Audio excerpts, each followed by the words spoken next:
The horse was galloping along the wild field, thrusting the morning dew off the grass. Suddenly, the stallion shook his head and reared. It was a miracle I didn't fall, grabbing his black neck. When the horse finally calmed down, I saw what scared him. Linda was lying in the tall grass. She was the sister of my late husband, Michael. When I approached her, I saw she wasn't breathing. Her face had a purple hue to it, and a long rope was wound around her neck. Bruises and scratches covered her body. Her attire was ripped in patches. It all looked like she'd been dragged along the ground. But who could have done it? I didn't know my husband's family well. He shared very little about them. All he told me was that he came from a ranch and had an elder brother named Rob and a younger sister named Linda. Their mother died young, and their father was an authoritative man. He demanded obedience and would often raise his whip to subdue not only horses, but also his children. Michael ran away from home when he was 16. He had no degree, so he worked hard at construction projects. But he was a good husband and father. Unfortunately, we'd lost him a few months before. A concrete slab's fastener had snapped during lifting, and it had crushed Michael. Ever since then, our 7-year-old daughter, Nancy, hadn't said a single word. Our therapist suggested we try hippotherapy, therapy involving horses. As such, when Linda called and invited us to their family ranch, I agreed right away. After my father-in-law died, the ranch became her and Rob's property. Apart from them, Rob's wife, Sarah, their 16-year-old daughter, Ruth, as well as a few workers who helped around the household lived there. They bred and trained horses, as well as taught adults and children to ride them. The business was going through difficult times. Linda was in her early 30s. Her slim physique and long, wavy locks of black hair made her look great. She had driven her red pickup truck to collect us when we arrived several days ago. On our way to the ranch, she'd told us that Rob had inherited the land, while she'd inherited the horses. By doing it, her father pressed her sore point even after his death, as she feared the animals ever since she was 5, when a stallion got scared of a loud noise and galloped, injuring her. This is why Linda was looking forward to selling them and spending the money on starting something new. However, her plans put the family business at risk. Later on, I'd heard Rob and Linda argue. The large bearded man was intimidating his sister, warning her not to sell the horses now. He'd asked her to wait until he found the money. But Linda said she doubted that her brother, a heavy drinker, could purchase the horses. I inspected the rope on the victim's neck one more time. They used such ropes to make lassos at the ranch. My daughter and I had once seen the local entertainment. Sitting on horseback, riders took turns lassoing an agile stallion. Among them was Sarah, a good-looking woman in her late 30s with wavy hair. Later, she told us they didn't catch the animal for real, but only to compete. The other riders were Rob and a young stableman named Sebastian. It meant that there were at least 3 people at the ranch who could have possibly done this to Linda. Sebastian had won the competition then.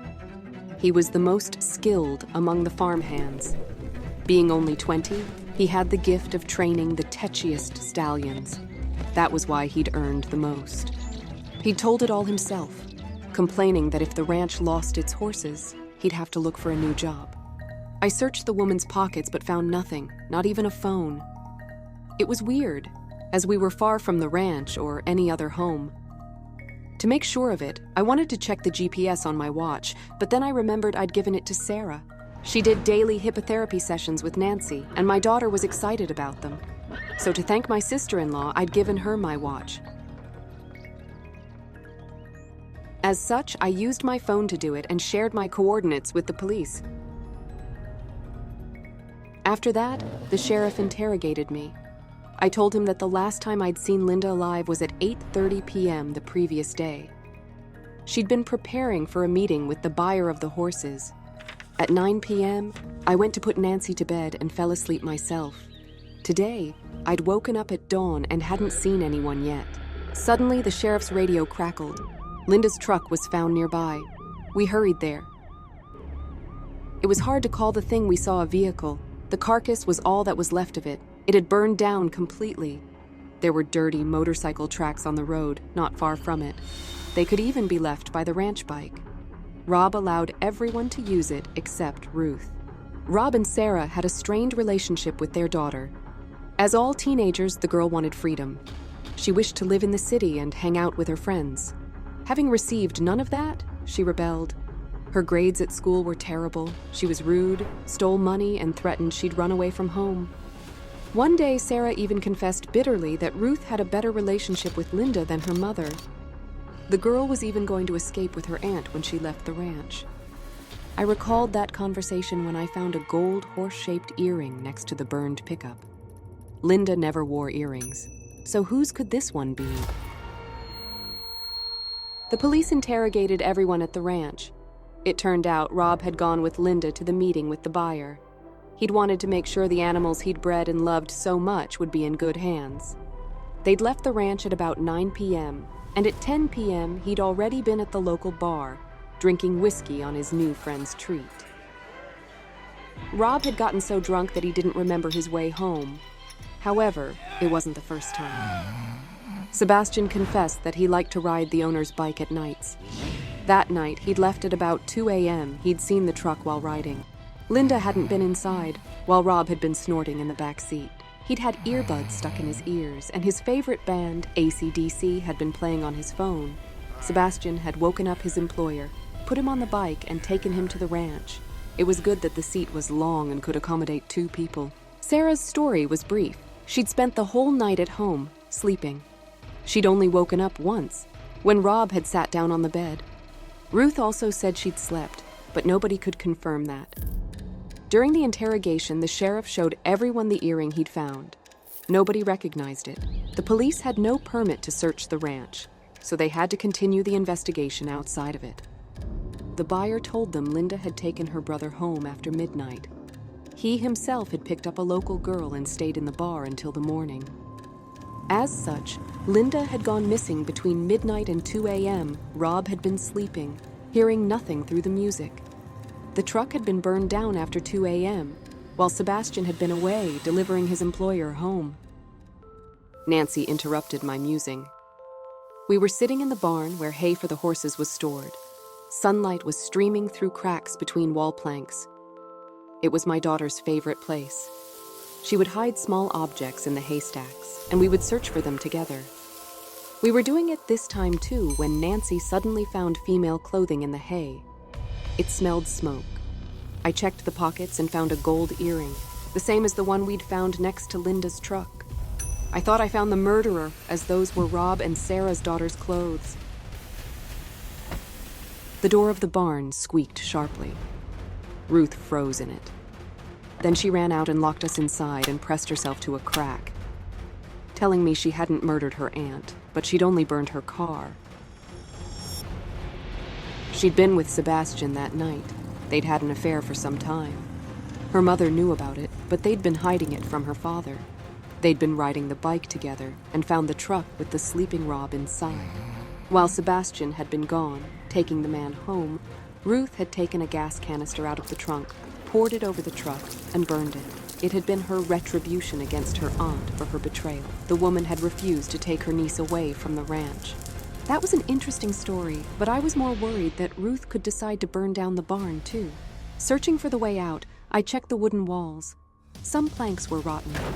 It took me several kicks to break them, making a hole in the wall. We got outside through it. Ruth was nowhere near. I had to tell her parents what I'd found. When I stepped into the owner's house, I heard female voices. Ruth was weeping, repeating I'd turn her into the cops. Sarah's voice sounded confident, but it was so quiet that I couldn't make out what she was saying. So the mother knew what her daughter had done and was covering her up. It was dangerous to stay at the ranch. There were 2 ways to get out of it, either through the main gate leading to the road where we'd found the truck, or through the paddock and into the field. The latter was closer. I decided to hide among the trees in the little windbreak just outside the fence and call the police. Only when we were at the gate did I wonder why it had been open that morning. Could it mean that somebody had left at night and had forgotten to close it? I checked the ground around the paddock. On the ranch side, there were numerous hoof prints left by the horses during their turnout. On the field side, there were only tracks from 2 horses. They differed in shape and size. The horse I'd ridden that morning was large and had big round hooves. The other hoof prints were elongated and smaller. Likely, they belonged to the horse Sarah used to work with children. Interestingly, its tracks led only to the fence. The stallion hadn't exited through this gate, but had returned through it, from the field where I'd found Linda. I heard dull thudding of hooves and glanced back. Sarah was barreling down on horseback, lasso swinging wildly. Ruth was running behind her, pleading with her mother to stop.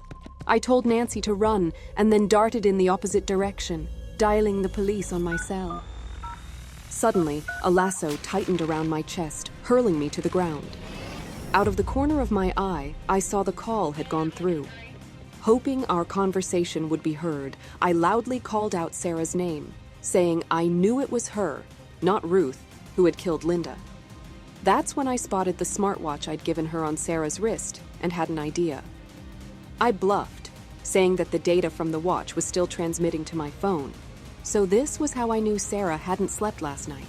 And I said I also had the route she took from 12:30 a.m. to 1:30 a.m. and had just sent all this data to the sheriff.